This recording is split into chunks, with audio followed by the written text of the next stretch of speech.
Hey there everybody, how's it going? Nice to see you again. So it's a beautiful fall day.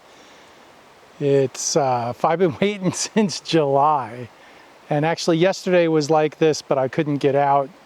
But today it's still happening. It's cloudy, overcast, about 45 degrees. Had to break out the old winter stuff, the old winter gear. But yeah, I'm loving it. So it's interesting. If I were a color photographer, like there's definitely some color, but there's no like spectacular, color's hard. I mean, it's just, and the problem with color is all good color kind of looks the same. Now, that's just controversial, but that's kind of how I feel about it these days. So I thought it would be interesting to go over. I got a trip coming up in about 2 weeks. I'm headed down to Texas, and I'm not really sure, like I know I'm definitely going to the Caddo Lake area near Jefferson to do some bayou swamp photography. Absolutely, it's supposed to be 80 degrees during the day and 55 degrees at night.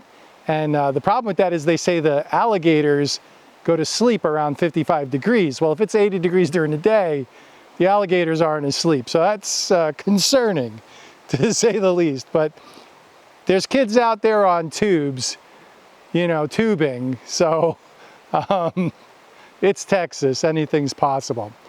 Okay, so I thought it would be interesting to go over where the rubber meets the road and where you're really serious about your gear is when you're going on a big trip like that. What do you put in your bag and what do you leave home?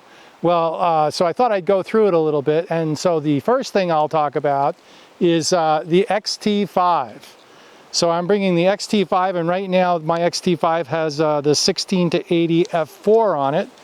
That's that lens. So yeah, X-T5. After thinking long and hard about it, okay,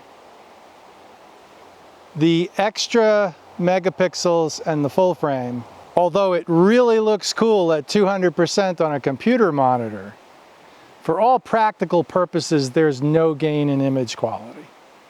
Okay, the operative term there is practical purposes. In other words, the book I just published is, I would say, 90% of the digital work in that book was Fuji X-T3, X-T5, or X-H2.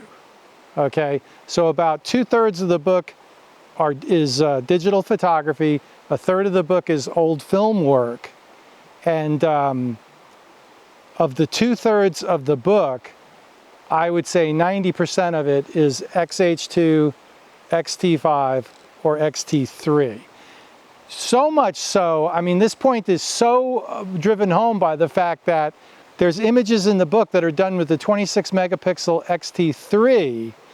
You can't tell the difference. Now, I understand it's only an 8.5 by 11 book. I get that. But the point is I've made 16 by 20s and I've sold 16 by 20s from my X-T3 26 megapixel and X-T4 26 megapixel cameras. So 40 megapixels is just a bonus, and full frame doesn't really bring anything to the equation. Back in 2012, when I had the D700, it made more of a difference. And I saw it when I put the book together. But when I got to the end of the book, it was like, there really is no practical difference. And having said all that, like, the Fuji ergonomics, the size of the lenses, the size of the cameras, I just love shooting with the X-T5. I love shooting with the X-T3. The Sony's, it's just more of a tool. So my main stills camera is going to be the X-T5 with the 16 to 80 f4. I've got the Peak Design. So the things that I change on my camera when I get it is I put the Peak Design anchors on it. I have the Peak Design clip. I don't use L brackets anymore, and the reason for that is I like the smallness of the camera, and I use ball heads. So I've got my Gitzo carbon fiber. I think it's the 1541, and I've got the I've got the Really Right Stuff. I think it's the 35 ball head. And if I'm going vertical, I'll just go vertical. The APS-C Fujis are so small and so lightweight that an L bracket really isn't important. The only reason an L bracket would be important, that I would have a need for an L bracket, is if I want to do vertical panos. Like, I can see that, but I don't ever really do that. So you know, I mean, yeah, if I did vertical panos, I'd probably incorporate an L bracket. It makes the camera bigger, heavier, etc. It's starting to rain a little bit, and I'm getting a little bit of wind action, so this is exciting. On location. So my video camera is the X-H2, and that's what's I'm using right now to video myself. And on the video camera, I've got the 10-24 f4, the WR, the new one. I got a good copy. I'm happy with it. It's sharp. It does what I need it to do.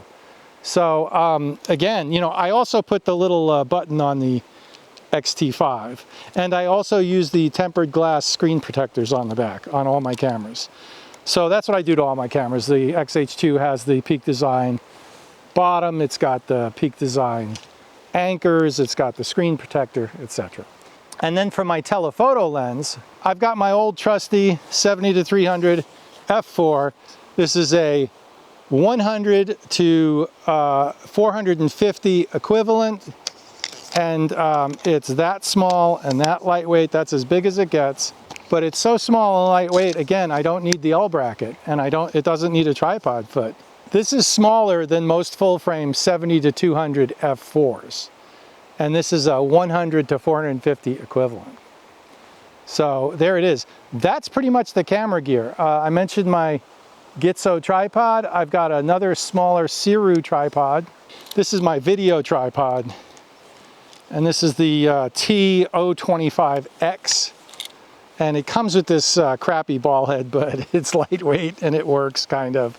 And there's that's for video, and my Tenba bag, and of course some bear spray, which I'm not sure if it works on alligators. So I'd like to talk about Patreon real quick. You can join my Patreon channel on Patreon, link in the description below, and you can join as a free member, and there's content there for you that you can't get on YouTube, okay? Even as a free member.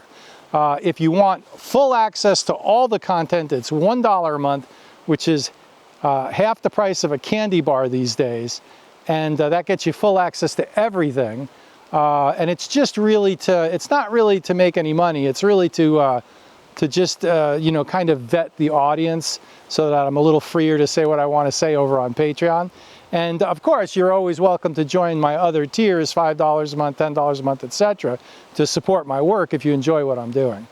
And but Patreon's really cool because it allows me to make videos where I'm making videos for my audience, and I'm not making videos to attract subscribers. And that's the big downside to YouTube photography channels. A lot of the content is kind of like, you know, trying to attract new subscribers, not necessarily very interesting, to be perfectly honest. So there it is. Patreon, join for free, content for you. $1 a month gets you access to everything.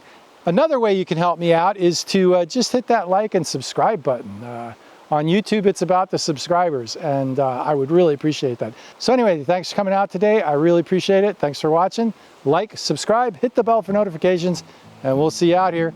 Have a great one. Bye.